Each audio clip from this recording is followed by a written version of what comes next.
Sebelum membahas tentang bilangan bulat, coba kalian ingat kembali materi di SD atau di MI tentang jenis-jenis bilangan.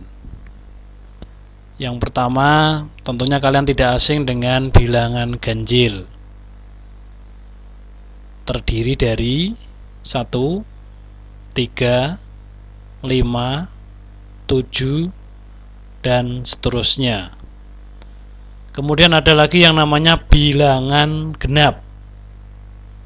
Terdiri dari 2, 4, 6, 8, dan seterusnya. Ada lagi yang namanya bilangan asli. Bilangan asli itu terdiri 1, 2, 3, 4, dan seterusnya, 5, 6, 7, 8, dan seterusnya sampai tak terhingga. Kemudian ada yang namanya bilangan cacah. Bilangan cacah ini hampir sama dengan bilangan asli, bedanya kalau bilangan cacah mulai dari 0, 1, 2, 3, 4, dan seterusnya. Kemudian ada yang namanya bilangan prima. Bilangan prima itu adalah bilangan yang hanya memiliki 2 faktor, yaitu 1 dan bilangan itu sendiri. Contohnya 2. Selain 1 kali 2, tidak ada perkalian yang hasilnya ketemunya 2. Kalau 2 kali 1 kan sama dengan 1 kali 2. Ini artinya dia hanya memiliki 2 faktor, yaitu 1 dan bilangan itu sendiri, yaitu 2. Maka 2 masuk bilangan prima. Contoh lagi misalkan 3. Cara paling gampang membedakannya cuma ini, 1 kali 3. Selain itu ada enggak? Kalau tidak ada, berarti dia masuk bilangan prima. Contoh lagi misalkan 5. Selain 1 kali 5 ada enggak? Yang ketemunya 5, perkalian yang ketemunya 5. Tidak ada, maka 5 termasuk bilangan prima. 7. Selain 1 kali 7 kan tidak ada, berarti 7 masuk bilangan prima. Kemudian 11 dan seterusnya. Mungkin ada pertanyaan, 9 kok bukan bilangan prima, kenapa? Kan gitu. Coba kita lihat 9. Selain 1 kali 9 ada enggak yang ketemunya 9? Perkalian ketemunya 9. Ada, 3 kali 3. Maka 9 bukan termasuk prima. Kemudian bilangan yang akan kalian pelajari adalah bilangan bulat. Bilangan bulat itu nanti ada bilangan bulat negatif. Kalau kamu masih ingat di SD atau di MI, ada bilangan bulat positif ditambah 0. Nah, 0 ini netral ya. Tidak negatif, tidak positif. Itulah bilangan bulat. Baik, kita lanjutkan untuk poin B, yaitu operasi hitung bilangan bulat. Yang pertama, penjumlahan. Nanti kita pakai angka yang kecil dulu atau pakai bilangan yang kecil. Yang penting konsepnya kalian paham. Yang pertama, 10 ditambah 5 sama dengan 15. Contoh yang kedua, 10 ditambah negatif 5 sama dengan 5. Nah, kita misalkan saja, jika bilangan positif berarti kalian mempunyai uang. Sedangkan kalau negatif, yang saya tuliskan dengan warna merah ini, anggap saja kalian mempunyai hutang. Sehingga kalau kita masukkan ke soal ini, ke contoh soal ini, soal A misalkan, 10 tambah 5. Ini berarti kan punya uang 10, ditambah punya uang lagi 5, berarti uang kalian ada 15. Contoh B, 10 ditambah negatif 5. Ini kan berarti punya uang 10, hutang 5. Berarti uangmu masih 5. Kita lanjutkan contoh yang ketiga misalkan. Negatif 10 ditambah 5. Berarti hutang 10, punya uang 5. Berarti kamu masih hutang berapa? Hutang 5 atau negatif 5. Kemudian contoh berikutnya. Hutang 10 ditambah hutang 5. Negatif 10 ditambah negatif 5. Hutang 10 ditambah lagi hutang 5. Berarti hutangmu 15 atau negatif 15. Nah, dari 4 contoh ini kan sudah lengkap. Artinya apa? Ketika kalian paham A sampai D, berarti konsepnya berarti kalian sudah paham. Saya ulangi ya. Jadi 4 ini kan sudah lengkap. Ketika kalian 4 ini paham, berarti konsep penjumlahan bilangan bulat kalian tidak ada masalah. Positif tambah positif, positif tambah negatif, negatif tambah positif, negatif tambah negatif. Ini sudah lengkap. Nah, kalau kita kembangkan ya, soal E, contoh E misalkan 30 ditambah negatif 12 ditambah negatif 5. Caranya sama ya. Jadi punya uang 30, hutang 12, berarti masih berapa ini? Masih 18. 18 hutang 5. Berarti uang kalian masih 13. Gimana untuk operasi hitung bilangan bulat penjumlahan? Mudah kan?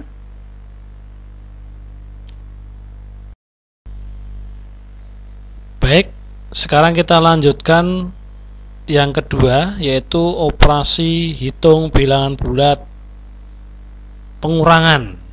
Nah, di SD dan MI biasanya anak-anak itu lemahnya di pengurangan.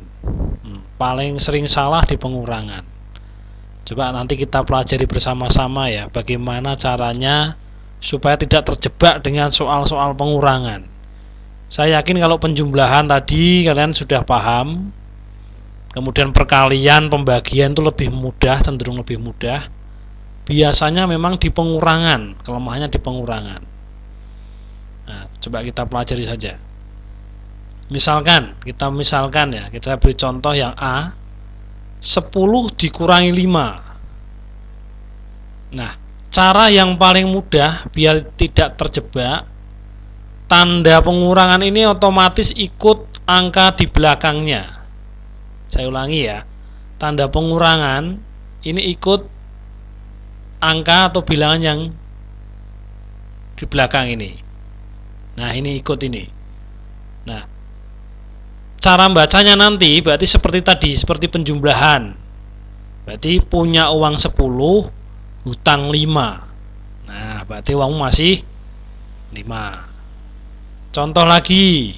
Nah, ini tanda pengurangan otomatis ikut 10. Berarti kalau kita baca punya uang 5, hutang 10. Nah, berarti masih hutang 5 atau negatif 5. Berikutnya tanda pengurangan ikut 5 berarti, ya kan? Berarti utang 10, hutang 5. Jangan jadi positif. Biasanya terjebak jadi positif. Ini negatif, biasanya jadi positif. Itu kan kalau perkalian atau pembagian. Kalau ini enggak. Hutang 10, hutang 5. Berarti tetap hutang 15. Contoh berikutnya. Nah, sekarang bagaimana kalau ada tanda negatif berurutan seperti ini? Urut. Nah, tentunya di SD atau di MI masih ingat ya, ini nanti berubah jadi positif. Untuk itu, biar tidak terjebak, silahkan ditulis lagi, ditulis ulang aja.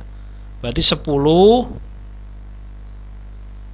Nah, dari apa ini? Plus atau tambah 5. Nah, Kalau sudah seperti ini berarti seperti tadi, punya uang 10 ditambah punya uang 5, berarti uang kalian 15. Begitu ya. Contoh lagi. Nah, ini apalagi yang ini sering menjebak ini. Jangan lupa supaya tidak terjebak ditulis ulang seperti tadi. Berarti negatif 10 ini jadi plus ditambah 5. Nah, kalau sudah seperti ini berarti kan sama dengan soal penjumlahan tadi. Utang 10, punya uang 5. Berarti masih utang 5 atau negatif 5. Begitu ya untuk pengurangan. Nanti kalau ada pertanyaan silahkan bisa lewat chatting ya, lewat chatting. Jadi saya ulangi untuk pengurangan, tanda pengurangan ini silahkan diikutkan angka yang di belakang saja. Kemudian dibacanya seperti penjumlahan tadi. Begitu ya. Baik, kita lanjutkan untuk poin 3 tentang perkalian. Nah, kalau perkalian kuncinya adalah kalian masih ingat aturannya. Masih ingat aturannya di SD atau di MI. Coba kita ingat lagi aturan perkalian. Nah, inilah aturan perkalian bilangan bulat. Jika ada bilangan positif dikalikan positif, hasilnya positif. Jika ada bilangan positif kali negatif, hasilnya negatif. Jika ada bilangan negatif kalikan positif, maka hasilnya negatif. Jika ada bilangan negatif kali bilangan negatif, hasilnya positif. Sebenarnya kalian tidak perlu menghafal semuanya. Asalkan tandanya sama berarti hasilnya positif gitu aja. Atau sebaliknya, misalkan kalau tandanya beda berarti hasilnya negatif. Contohnya 10 kali 5. 10 kali 5 berapa? 50 kan? Berarti positif kali positif, hasilnya positif. Ini kan tandanya sama, sama-sama positif. Hasilnya positif. Contoh berikutnya 10 kali negatif 5. 10 kali 5 dulu berapa? 50. 50 ini ya, tandanya beda. Ini positif, ini negatif. Oh, berarti hasilnya negatif. Contoh lagi, negatif 10 kali 5. Tandanya sama enggak ini? Beda kan? Kalau beda berarti hasilnya negatif. Contoh yang D. Negatif 10 kali negatif 5. Tandanya sama enggak? Sama kan? Kalau sama berarti hasilnya positif. Nah, begitu untuk perkalian. Kalau misalnya kita kembangkan lagi, nah seperti ini berarti diurutkan aja. 10 kali negatif 5 berarti negatif 50 kan, ini beda kan tandanya, ini positif ini negatif, berarti negatif 50 sampai sini. Dikalikan lagi dengan negatif 12. Negatif 50 kali negatif 12, negatif 12. Negatif kali negatif hasilnya positif, berarti hasil akhirnya adalah 600. Gampang ya untuk perkalian. Silahkan kalau ada pertanyaan bisa ditanyakan di lewat chatting di. Baik, salam sepenja jaya. Kita lanjutkan ke poin 4 tentang pembagian bilangan bulat. Untuk pembagian aturannya sama persis dengan perkalian. Saya ulangi ya. Untuk pembagian aturannya sama persis dengan perkalian. Jadi seperti ini. Positif bagi positif, hasilnya positif, dan seterusnya. Sama persis dengan perkalian. Nah, kita langsung aplikasikan ke contoh saja misalkan. 50 dibagi 5, positif bagi positif, hasilnya nanti positif, berarti 10. Contoh B, 50 dibagi negatif 5. Ini tandanya beda, berarti hasilnya negatif. 50 bagi 5, 10, berarti hasilnya negatif 10. Contoh yang ketiga, negatif 50 dibagi 5. Tandanya beda lagi, ini hasilnya negatif. Nah, poin B dan poin C, contoh B dan contoh C ini hasilnya sama, karena ini tandanya kan beda. Nah, kemudian contoh yang keempat, negatif 50 dibagi negatif 5. Tandanya sama, sama-sama negatif.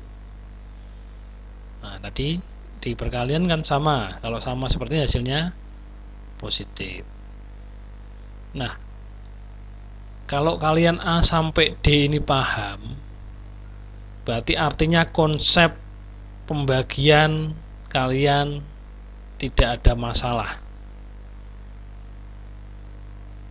Karena ini sudah lengkap ini, positif bagi positif bisa, positif bagi negatif bisa, negatif bagi positif bisa, negatif bagi negatif juga bisa. Kalau kita kembangkan yang lebih agak sulit ya, levelnya lebih tinggi sedikit lah. Ini seperti ini, 600 dibagi negatif 5 dibagi lagi negatif 12. Kita urutkan saja, tidak apa-apa, karena sama-sama pembagian. 600 bagi 5 dulu. Nah, hasilnya berapa? Dihitung sih. Kemudian dibagi, nanti hasilnya dibagi lagi dengan min 12. Kalau kita urutkan, positif bagi negatif, hasilnya negatif. Negatif dibagi negatif, nanti hasilnya positif. Nah, ini kalau kita hitung, berarti hasilnya positif 10. Itu ya, tentang pembagian. Saya kira untuk pembagian juga harusnya tidak ada masalah. Terima kasih, salam sepenja jaya.